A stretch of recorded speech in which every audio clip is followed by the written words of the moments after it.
Hey guys, it's the Captain here on Andertons TV, and today it is my absolute pleasure to have Mark from Periphery, or Mark of many guises, but predominantly Periphery at the moment. It's probably where you're best known from, isn't it? Yes, indeed. It's a pleasure to be here. Thank you so much. It was, we were very fortunate. Misha came over, must have been about this time last year. Yeah. I don't know where the last year's gone. So who knows? So what brings you to these fair shores? Well, I mean, so when Misha stopped by here last time, he had such great things to say about the store and everything. And I was saying to somebody earlier today that Andertons is one of those establishments, one of those stores that you know of its reputation before you even set foot inside. And this is my first time here. Yeah.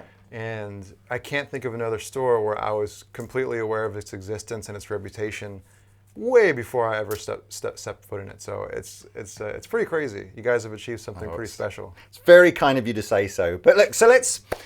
I love when I get the opportunity to meet guys that have managed to, make a career from playing the guitar, and particularly even more exciting when those guys are maybe at the sort of forefront of a certain genre of music to sort of just find out a little bit more about them, and So what's your background? You sort of. When did you start playing guitar, and who, what was it that sparked that interest? I started in 1995. Mm-hmm. So what is that, 21 years ago? Wow, that's almost as old as a person, like a 21-year-old. It would be, yes, absolutely. A real person. No, but I started in 1995, and I didn't take it very seriously.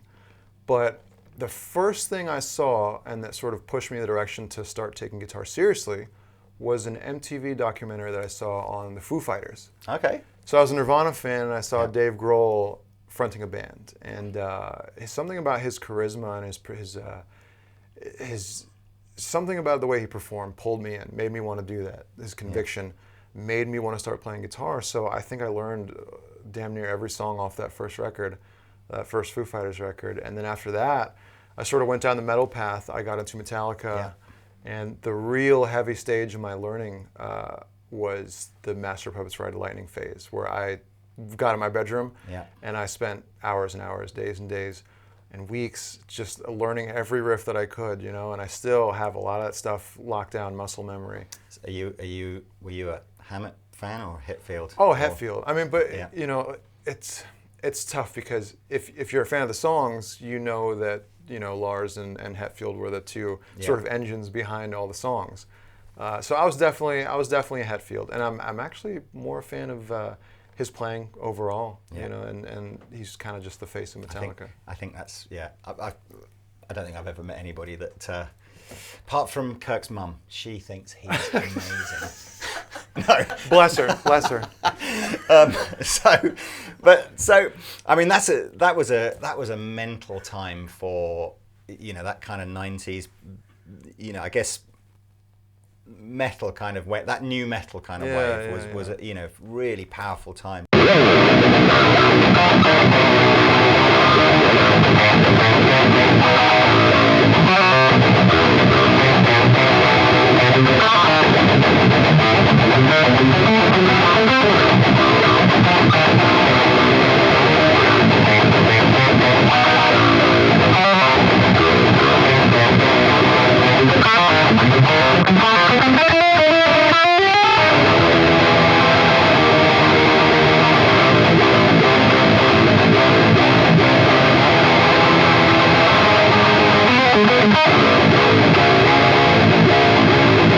When was it that it first began to sort of tweak that maybe the stuff that you might get more into was maybe a little bit more, what's the nerdy? Right word? Nerdy? No, well, it's extreme. It's a bit more out there, isn't it? It is. Certainly technically much more challenging. It's a couple steps further than the heaviness and technicality of Metallica or Pantera. Honestly, it was very gradual. Yeah. It was very gradual, because it started with Metallica as far as metal, and then went to Pantera and things like that. And then I would say the big epiphany, as far as what I'm playing now, came when I discovered actually two bands. It was Meshuggah and Strapping Young Lad. Funny enough. I don't know that second one. Really? Yeah, oh, man. I hope some of you guys know who are watching. So I need to get into this. Oh my God! I mean, you're a metal guy, right? A little bit. A little bit, yeah. Okay. I mean, Let me change your mind by the end of the night. yeah. No, I mean that my introduction to. I mean, apart from obviously being, you know, the same as you, kind of, you know, being not massively into the sort of 90s Metallica, but being aware of them, and, you know. But my kind of introduction into the more sort of interesting stuff was through Rabir, when he started showing me stuff with the Carnival and that kind, and Periphery to an extent. But but yeah, I wouldn't have said that I'm not kind of steeped in that genre. So who's Strapping Young Strapping Boy? Lad is Strapping Young Lad is the metal project of Devin Townsend, and Devin Townsend, you know, is very prolific, and he does his own solo stuff, has his own solo band. But he started a band in the '90s that was just this heavy machine of a metal band. You know, it was very, very chaotic, but very calculated and very intelligent, and it sort of went along with that whole Meshuggah aesthetic. It was calculated mayhem. You know, you could tell that what you were listening to had some intelligence and premeditation behind it, something that was next level. Yeah. But the output was very inaccessible. You know, hearing it for the first time, I mean, you'd be lying if you told me that you liked Meshuggah for the first time you ever heard it. You know, I certainly didn't like it the first time I heard it. It's very disarming, disorienting. But again, that's the kind of listen that's very rewarding. The more times you listen to it, the more you like it. And then once it pays off, once it clicks, it's going to click pretty hard. It's I don't know whether I mean, I still find on whether it's the Carnival or the Periphery stuff, I tend to find myself, you know, what I quite like about, there is a slightly more superficial element to some of this stuff, you know, where there's just a really nice, catchy kind of melody, sort of hook in a relatively straightforward time signature that I think anybody can find accessible and enjoy.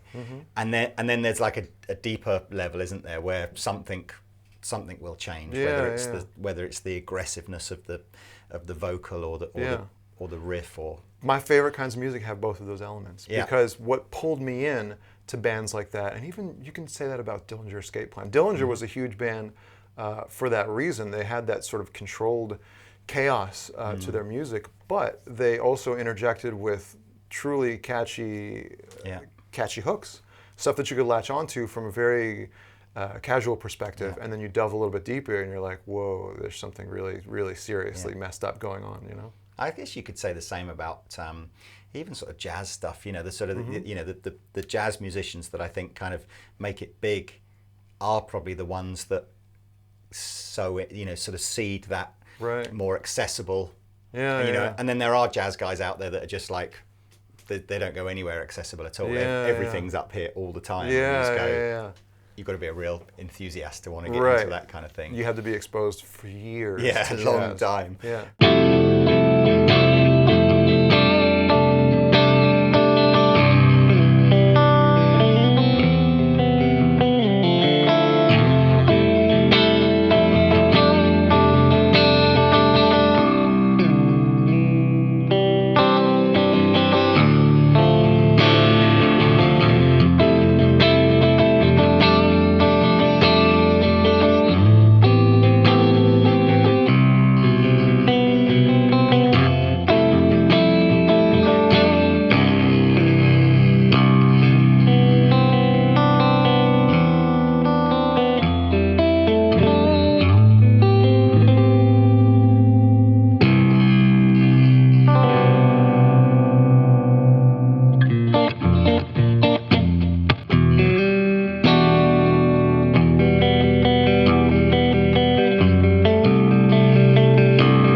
So when I like all bad researchers tried to find out stuff about you on Wikipedia, and there's not anything really pre the Periphery stuff on there. So what was pre-Periphery? So pre-Periphery was a project I had called Haunted Shores, which I still have. I record and write with Misha, or the guitarist, and I had that before Periphery.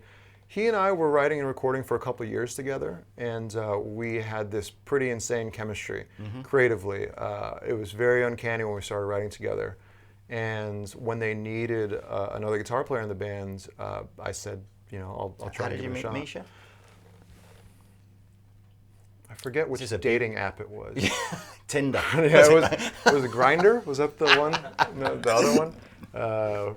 Can we say Grindr on? You can. Well, whatever. In fact, it's kind of apt as well, because the Grindr thing is the last time that came up in a video was with Paul Reed Smith, who was here, and he said to me that the guys who ask for big discounts in music stores, he called them grinders, and I was kind of like, what a grinder is. I was like, we don't call it. There's a different word over here. But anyway, so you met Misha on somehow. I swiped left, or was it right? Which way do you swipe? No. You know what? I think it was a Gojira show in Washington D.C. almost 10 years ago at this point. He and Jake, the other guitar player, were handing out CDs. Right.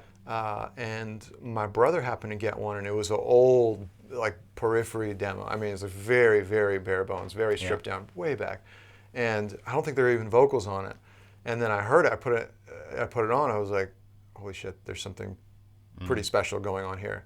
And then I just hit him up, and we became friends. And about a year and change later, I hit him up and I said, I want to get this project off the ground. I've got a bunch of stuff written. Will you record it with me? Will you co-write if need be? And he was totally down. And as soon as we sat down, we just had this, it was like this creative diarrhea, just shooting out of every orifice. And it was the quickest writing I had ever done in my life. It was effortless. Yeah. And something I had never experienced before, really. That struck me when I remember thinking back to when Misha was here, that interview. He seems to have that kind of, just as you say, creative diarrhea, just stuff going on. It was something very unique, though, about our dynamic, which for some reason I would put out a vibe, and then he would put out a creative vibe, and we would just sort of feed off that. If I was tapped out of ideas, I would hit that momentum that he was putting out, and then vice versa would be the same. So, and that's kind of how it is in Periphery now. Yeah. But back to the whole Periphery transition, when they needed another guitar player, I said, hey, I'll do it. I'll play some shows, and then played the shows successfully, and then never looked back from there. So, and how do you approach that when, listening to some Periphery stuff, you've got 3 guitar players playing quite different parts to each song, that you often sort of think, how on earth do you even how do you keep that together in your head? When you're playing with them, are you just listening to what you're doing and you're thinking, as long as I'm playing to the click, I know this is going to work, or are you listening to what everything's doing and seeing how you fit? It's both, because for a while, we run on in-ear mixes. We have everything dialed in pretty specifically, but I used to have the click very loud in my music. I still have it relatively loud, just to lock in with everything.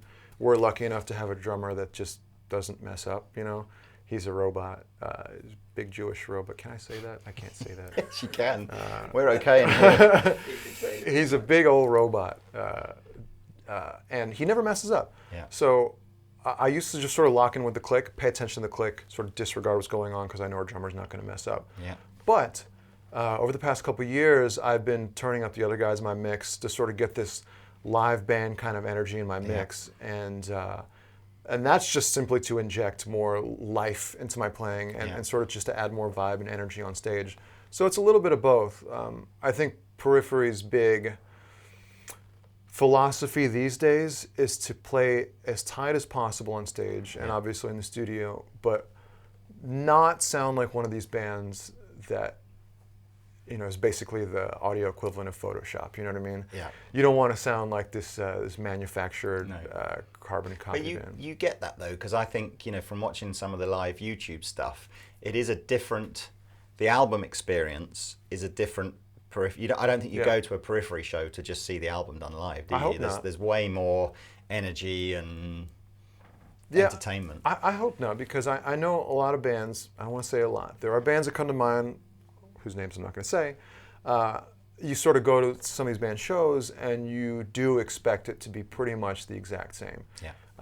And that can be cool if that's what you're looking for, but I definitely look for something else when I go to a show. I want to hear a spin off of what I heard on the record, or I want to hear not even progress. I'm not even saying better. Yeah. I just want to hear Different. a take. Yeah, a take on something that I've already grown to love. Yeah. So.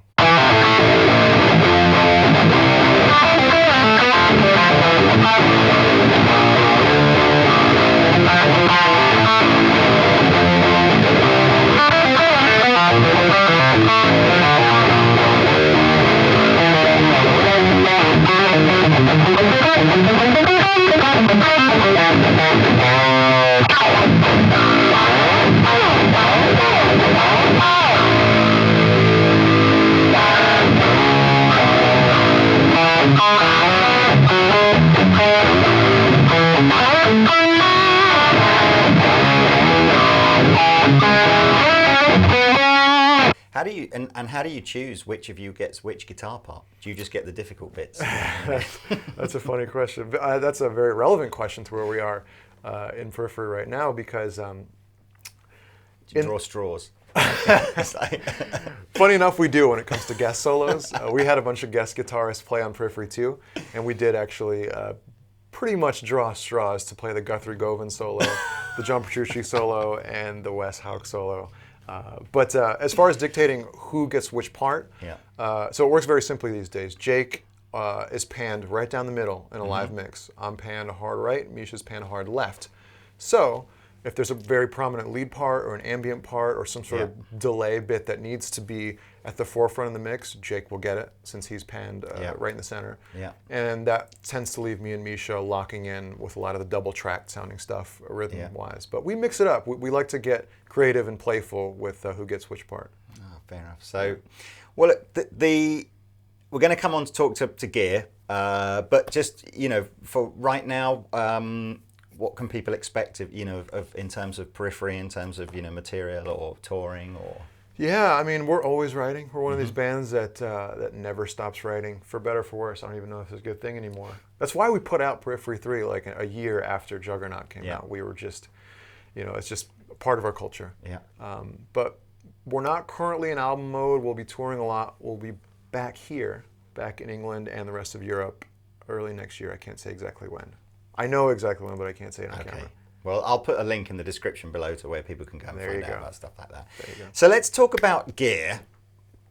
And for no particular reason, we'll probably just summarize your sort of backline rig and spend most of the time talking about the guitar, because we're using today an Axe FX 2 plugged into the effects return of a 100-watt valve Archon into a 4x12 underneath, which the lovely courier did their best to destroy on the way here, but is working, which is cool. So how did this, how does that, is this a typical live rig for you? No, actually, not exactly. So my typical live rig is this Fractal going into a QSC power amp into a cab. I've added the Archon because there's just something I like about the clinic environment that fits well with it. There's a beefier, fatter tone, and it works well if I'm playing by myself. Is it when you're not using an ear, it's just nicer to exactly, have real... Like if I'm sitting in front of the amp, I can sort of feel the air hitting me, and there's just something cool about. So during these clinics, which you'll see later, I play along to backing tracks, and having a real amp combined with the Fractal running into it just makes for a very beefy sound. Yeah. Cool.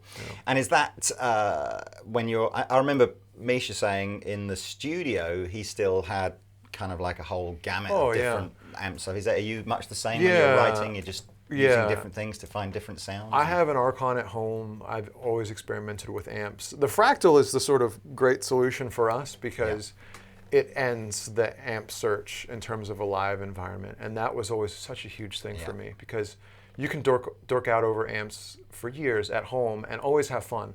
Yeah. But the minute you start talking about using high gain amps in a live setting, so many variables can be different every night, Yeah. and it's always sort of a tough beast to tame, using a high gain amp in a live setting. So the Fractal was a lifesaver in that regard. But I always do love to experiment with amps at home. Yeah.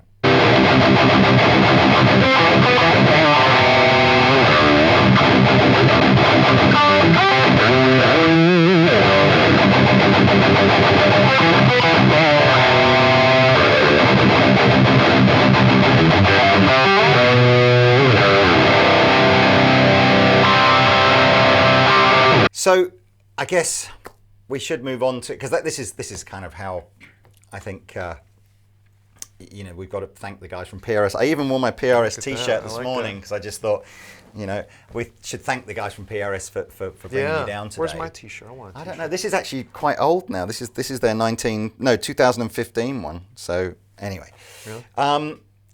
About a year or so ago, maybe a bit more than that, we had our first one of the American Holcombs. Mm-hmm. So how long had you been working with PRS before that kind of? Quite a while. I mean, the American-made 2015 model was in the works for a while. I want to say a year and a half. And conceptually, this had been in the works for almost as long. Because when we discussed the US model, one of my concerns was, well, it's going to be an expensive guitar because an American-made PRS is never cheap, no matter what territory you're in. So I said, are my fans or Periphery fans going to be into this guitar? Is a fan of this style of music or any of these design elements, is that something that people will be into for the price point? So then came along the other solution. Well, if that does well, we'll put this out afterwards. So it was always contingent upon the U.S. model selling okay. Which model were you? What was your first introduction to Custom PRS? 24. Then? So you just 24. bought a regular Custom 24, Man, and that's what you were using. Yeah, I had a friend lend me his Custom 22 back when I was a teenager. Yeah. And that guitar, there's still something very, very sweet and untouchable about that guitar, And what were the main changes that you made over the Custom 24 then on the Holcomb? There's some pretty important ones. As much as I love the Custom 22 and 24, one thing I'd become used to over the years of playing and sort of dissecting elements of guitars that I liked was the scale length and the fretboard radius, neck shape, and pickups, and the bridge. Actually, I thought I was going to only have two things to say about that, but that's actually quite a lot. The scale length, I'd always just gotten used to a 25.5-inch scale length. It works for the tunings that I use, the tunings that I like to use, and just the feel of the neck. I like the spacing. 24 frets on a 25.5-inch scale just feels like home to me. I'm going to sound like a terrible PRS nerd here, but so the Custom 24, that's a 25-inch scale length, though, is it? So you've asked for the extra half inch just to get right. Okay, cool. Which sounds super nitpicky. No, that makes a big difference. It does. Tuning, it really does. It does. So there was that. The fretboard radius was something that I'd also noticed on other guitars I played. Was that whenever there was a 20-inch radius fretboard radius, I always just felt like I was doing vibrato better. I always felt like my bends were a lot more even. So it's just a teeny bit flatter than a regular. Custom 24. Actually, to my hands, it's a lot flatter. There's what the Custom 24 is it like 15, 16-inch radius? I believe it's 16. If that's the wrong answer, maybe you could just put the real. But answer. no, okay. So it's actually it's quite a bit flatter, isn't it? It's like a wall. It's as flat as a wall. Yeah. So there's that. I went for the DGT frets, which are bigger than the typical Custom 24 frets. Yeah. I just like the feel of large frets. Yeah. There's the satin neck, which I had never felt on a Custom 24 or 22. Yeah. That was absolutely essential. The string-through body and the bridge. I'm super picky about bridges and the way they sit on my wrist. So this kind of looks a bit like, if we flip it back over the other way again, this looks a little bit like, is it sort of hip shot inspired or Goto inspired, or I know it's a PRS own design one, isn't it? Frankly, it was hip shot inspired. Yeah, it was. It's kind of. Yeah. Why change? It's an absolutely great bridge. I loved that bridge for years, and I mean, if you look at it, it kind of looks like the the normal trem bridge on a I was going to say it looks like a PRS bridge, doesn't it? Just without the hole. Just without the trem arm and the, yeah, and the springs. Yeah, exactly. There's a story behind the pickups, isn't there? Because I know you've got friendly with Keith Merrow, who is an absolute sweetheart. Yeah, every time he's great, I've spoken right? to him, he's got so much time for people that want to Yeah. talk pickups and stuff. But this was this a collaboration thing with him, It or was. just your own thing? Or? Well, I came to him with the idea because he and I have been friends for a long time, and Mm-hmm. we've always sort of agreed on tone and actually music in general. He's a big death metal guy, and so am I. And look, whenever we talk about tone, it's not, jazz or blues or prog. It's death metal. Like we talk about death metal. So I brought the idea to him. I was like, let's build a set of pickups together. Let's make something that we both love. So he and I shacked up for a couple days in Santa Barbara, where Duncan is based, and we prototyped, I think, around 30 sets of pickups over several days. And this is what we came up with. What makes a great? Because I always think, is it high output, low output, a certain type of curve on, what is it that makes a great gain pickup? I would say, they're high output pickups, but I would say on the spectrum of Seymour Duncan pickups, they're not as high as some of their hotter pickups. But for me, the number one thing, especially the bridge pickup, is the bread and butter. I'm really proud of the neck pickup, but the bridge pickup was where I spent 70% of my time. It's clarity under gain, because as you can hear, the tones that we use are pretty saturated. They're pretty soaking with gain all of the time. So I'm playing a ton of big chords. And the emphasis is on some of these higher voicings in the chords, and I don't want those to get washed out whatsoever. And so that was a huge focus of our pickup testing, and something that I feel like we nailed was that sort of clarity and the ability to hear every single note in a big chord, even under high gain settings. I like the fact as well that you're using the coil tap as well, so you're really trying to get as much out of the guitar as you possibly can. I've got to say, I think the signature guitar world is full of guitars where the artist has gone, just do me this special color, and then that can be my artist guitar. And I love the fact that you've really, apart from the basic body shape, you've kind of gone, no, I want this to be exactly. And fair play to PRS as well, because it's quite expensive to retool to make this for you. So they've obviously got a lot of faith that they're going to sell plenty of the guitars. Otherwise, it would have just been a pretty big waste of time and money. The two things that I wanted to satisfy with the guitar was, one, I want it to be 110% what I want it to be. Because to have a guitar with your name on it, I don't even want to pretend like it's not that cool. It's a dream come true. It's a freaking childhood dream come true, and I wanted to make sure I did it right if we were going to do it. And the second thing I wanted to achieve is I wanted it to be something that PRS hadn't already done. And I think we achieved both of those. It's funny that you mentioned the body shape thing, though, because they actually asked me at first. They were like, "Do you want to change the body shape?" I was like, "Hell no, I don't want to change the body shape. That's the iconic shape. You can't change the shape." I agree, but I know certainly in Andertons, you'll be pleased to know that you are number one in the it's outselling the Mark Tremonti and the Zach Myers and the Santana, and that's awesome. Thank you. It's a very cool. Yes, absolutely.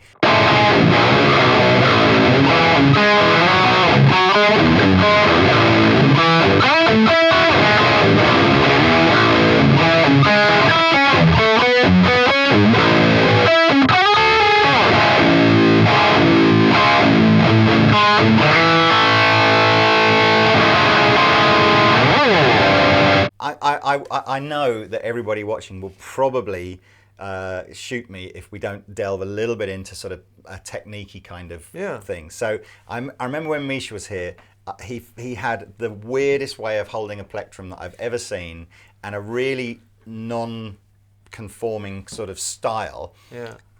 Your style looks more, what's the right word?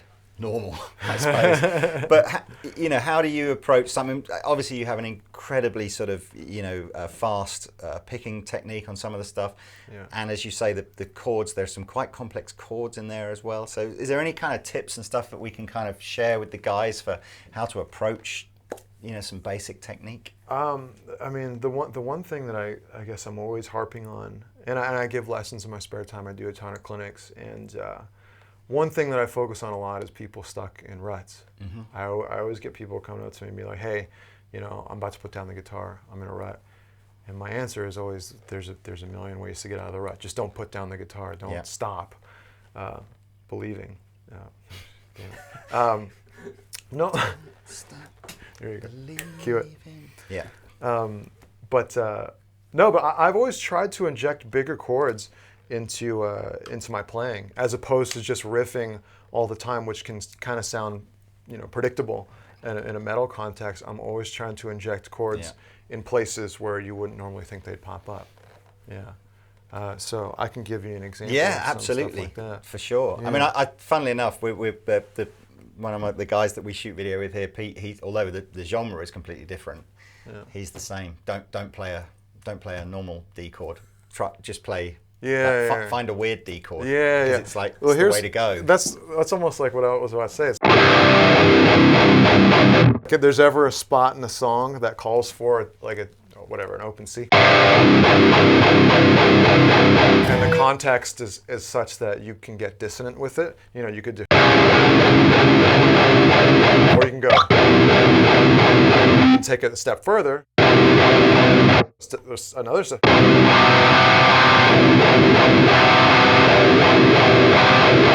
I mean, that's.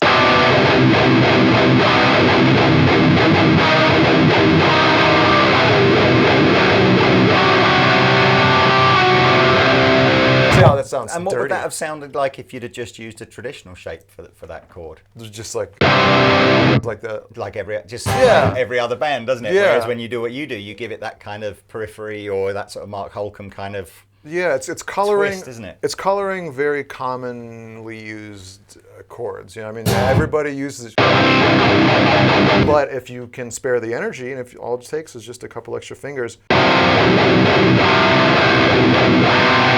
the same goes up and down the fretboard. I mean, I've been doing this for years. But instead of doing a chord like that.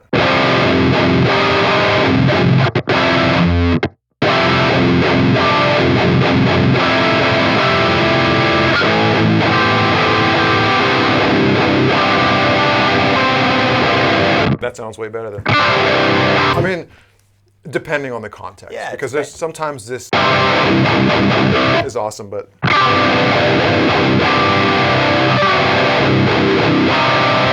So it's allows you to color things depending on what the song needs. I think it sounds great. I really do. And as well, just to mention, we had 4 Mark Holcomb SE guitars shipped down so that, I don't know, maybe get you to sign some, take some to the clinic, whatever.